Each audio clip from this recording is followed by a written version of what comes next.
जी, इस एक्स-रे में आप देख रहे हो एयर फ्लूइड लेवल्स, ये देख रहे हैं।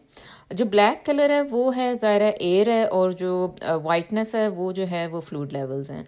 तो ये जो स्मॉल बाउल ऑब्स्ट्रक्शन होती है या स्मॉल इंटेस्टाइन ऑब्स्ट्रक्शन होती है, उसमें आपको ऐसा वाला एक्स-रे देखने को मिलता है। तो इसके बाद एक और अभी एक्स-रे आएगा, तो उसमें जो है वो आपको और तरह से नज़र आएगी ये चीज़। तो इसमें देखें जैसे एक कप में पानी पड़ा होता है, तो बिल्कुल वो ना एक सरफेस नज़र आती है एक्चुअली। ये देखें, ये जैसे इसमें है, तो यानी एक कट ऑफ सा एक है जहाँ पे वो हवा जो है वो शुरू हो जाती है, और उसके बाद जो है वो पानी उसके नीचे होता है। तो ये इस तरह से इसका एक टिपिकल साइन है।